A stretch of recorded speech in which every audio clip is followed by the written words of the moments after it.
Well, okay, so it's more accurate to say that the incentives of capitalism mean that your boss wants to automate your job with AI. But that'd be too long a title. In this video, we're going to look at two recent reports that analyse what could be the scale of automation from the latest generative AI tools like ChatGPT. And in a moment, I'm going to explain this graph from OpenAI's report that can give us some fascinating insights into which jobs might be most and least affected. But there's plenty of anecdotal evidence that some people's jobs have already been impacted. For example, there's this Reddit post from a 3D graphics designer saying, "I lost everything that made me love my job through Midjourney overnight." And another example where a freelance writer says, "I literally lost my biggest and best client to ChatGPT today." In both cases, they acknowledge that their bosses felt they just had to take the time or money savings offered by these AI tools. Now, of course, this isn't new. Earlier versions of AI, like so many technologies before, have been automating jobs for decades. So the interesting questions are, what's the rough speed and scale of impact of these new tools on the job market? And which kinds of jobs are most likely to be replaced? And then, what are the broader implications for society if the forecasts of these reports do come to pass?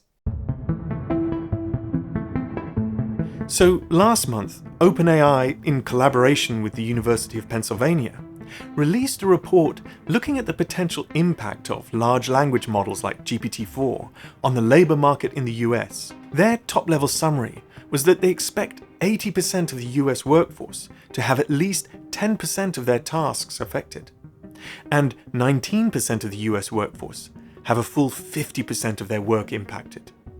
Now, of course, OpenAI have an interest in promoting and exaggerating the usefulness of their AI tools. But even when taken with a pinch of salt, the scale of these figures suggests that millions of people's jobs could well be impacted in one way or another, just in the US alone. One thing missing from their report was a clear sense of the time frame as to when the impacts will be felt, but I'll come back to this in a moment. About a week after OpenAI's report, Goldman Sachs released a similar report looking at the impact of the recent wave of generative AI on the world economy. So they were also including, for example, the image generation tools like DALL-E 2 and Midjourney. And they looked at European data as well, and then extrapolated to the whole world economy. When extrapolated globally, their headline figure was that generative AI could expose the equivalent of 300 million full-time jobs to automation. Again, a staggering number of jobs impacted, and this also supports the impression given by the OpenAI report. But Goldman Sachs also tries to set an optimistic tone by suggesting it's likely that many new jobs would also be created, and that over time, AI could increase global GDP by around 7%. But all this by when?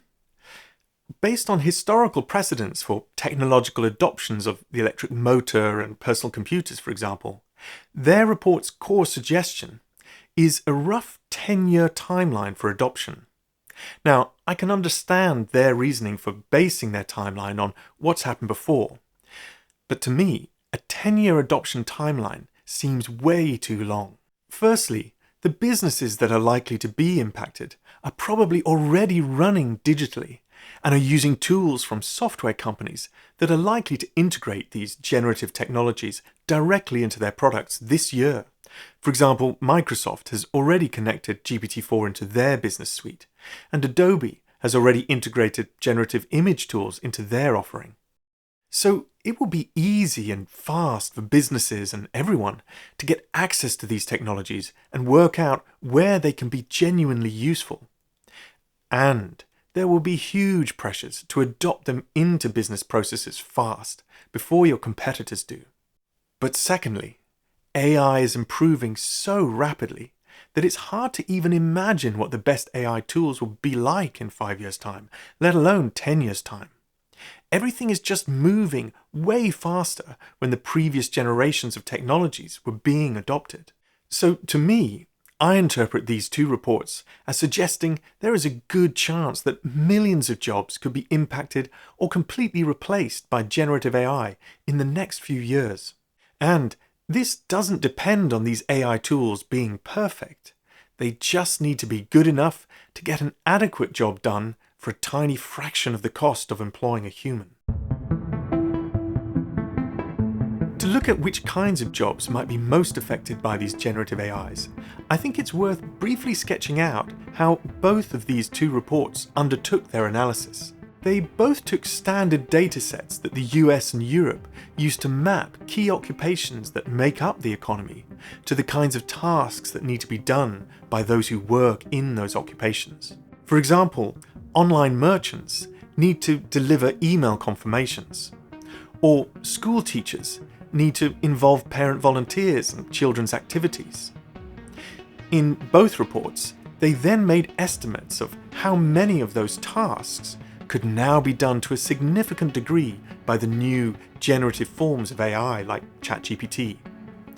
Email confirmations is obviously something that these AIs can do. Involving parents in activities is obviously not. The OpenAI research used a dataset that contained just over 1,000 occupations mapped to nearly 20,000 tasks. The Goldman Sachs report used the same dataset as OpenAI, as well as a comparable European dataset for about 2,000 occupations. Now, of course, this is just sophisticated guesstimating, but that can still reveal some useful insights. In particular, let's look at what OpenAI's research said about the kinds of occupations that are more likely to be impacted. They categorized all of the occupations into 5 different job zones that try to capture how much training or education was necessary before you could get a job in each of the particular zones. These groupings ranged from Zone 1, in which jobs required little or no training, up to Zone 5, for jobs that required extensive training, characterized as 4 years or more of education or training. And of course, with less barriers to entry, Zone 1 jobs are typically paid less than Zone 5 jobs. They then plotted this graph, in which for each zone, it showed what percentage of occupations within that zone are above each given percentage level of exposure to generative AI. The upshot of which is that the further from the origin a given zone is, the more its occupations are going to be impacted. So if we replace the key of this graph to be larger, we can see that job zone 1, for jobs require the least training, 3 months or less, are the jobs least impacted by this kind of generative AI. And then, zones with more training requirements are increasingly impacted up until Zone 4. And then Zone 5, the jobs needing the most qualifications, so you could say this is the zone of professional experts, are just slightly less impacted than Zone 4. So the jobs of, say, a barista in Zone 1 are clearly not in any danger of being automated anytime soon. It's the better paid, middle tier of knowledge workers that are most likely to have their jobs transformed or replaced by these generative AI tools. And the Goldman Sachs report has this chart which offers a similar conclusion, with office admin, legal, architectural and engineering work tasks as being the most impacted by generative AI, and the least impacted include occupations like food preparation and serving, construction, and the cleaning and maintenance of buildings and grounds. So, of course, some of the media frenzy about these predictions is that it's the chattering classes ourselves whose jobs are at risk this time. But even with my own interests declared, I do still think that if these predictions are right, then there could be some profound implications for all of society. Traditionally, anyone expressing concerns about automation replacing jobs has been accused of falling for the Luddite fallacy, of not realizing that new jobs, new industries will be invented in light of the new possibilities that are unleashed by the productivity boost. And they would typically say, don't worry, it's mostly low-skilled, boring jobs that are being automated, and we can retrain our citizens to do the more interesting, high-skilled, high-paid jobs. But it seems that this time, automation is coming precisely for many of those higher paid, high-skilled jobs. If this is what happens, here are just 3 of the possible implications. Firstly, it could mean that the people who lose their well-paid jobs are then often unable to find equivalent paying jobs, which could devastate the finances of many households. And like the 3D graphics designer mentioned at the start of the video, these changes could strip many people of the chance to continue the career that they had hoped for and studied for. Secondly, it could also completely upend the financial logic of our higher education system, in which young adults take on huge student debts in the belief that they'll thereby acquire useful skills that will enable them to get better paid jobs that will in time mean that they can not only have a fulfilling career, but also be able to pay off their student debt. But what if those high-skilled, well-paying jobs just aren't there? We already have a student debt crisis. This could tip the current system into absurdity and collapse, and could result in far fewer people choosing to take on these massive debts. Do we really want less people to go and get a higher education?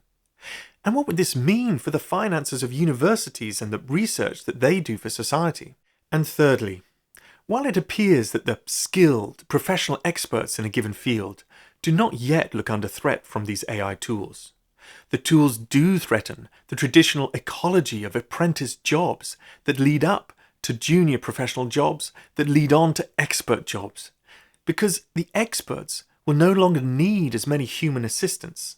But without this pyramid of people training and building their experience through junior work, how do we train the next generation of experts? Of course, AI will enable new ways to do some of the training and to augment junior professionals to be more like experts. But as I'll explore in other videos, it's not clear that it's a wise move for us to assume that traditional training and on-the-job real-world experience can be replaced by AI without losing important qualities and depth in the expertise learned this way.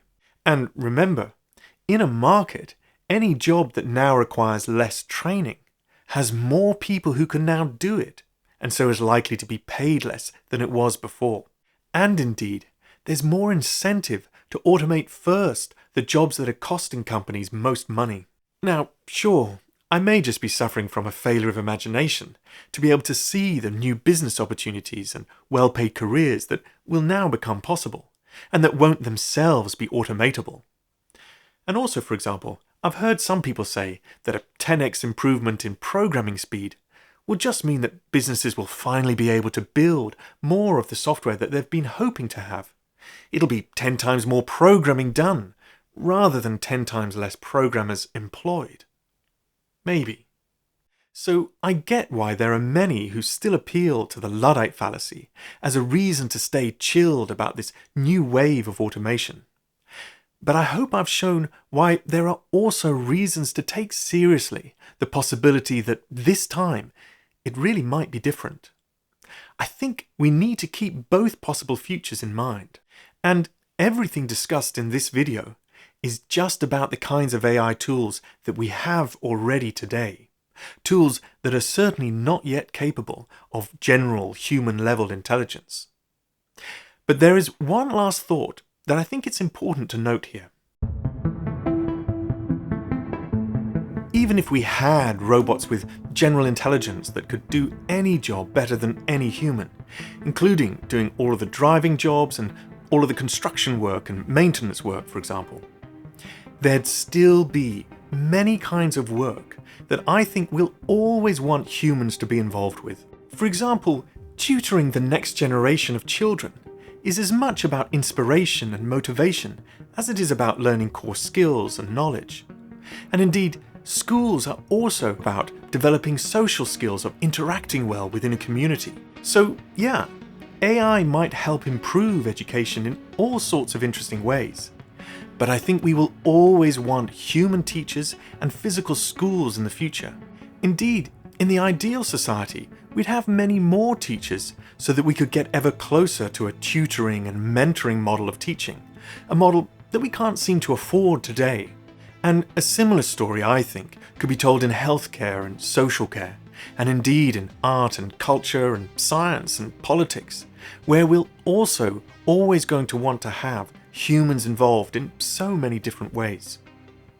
So there will always be plenty of interesting, rewarding kinds of work that humans can get involved in. The real problem is that AI might increasingly replace many of the jobs that pay for themselves through the capitalist market, and that generate the tax revenue that pays for the other kinds of work. The problem is that the logic of our political economy is about to be upended, and we don't seem to be ready for that. So there's lots more to talk about, and I'll explore many of these issues in future videos. And what do you think about the risks of AI automating and replacing jobs? Do you think the impacts are overblown, or that we're not worried enough about the changes coming? Please do carry on the discussion in the comments below, and subscribe to my channel if you'd be interested in more videos like this. Thank you for watching.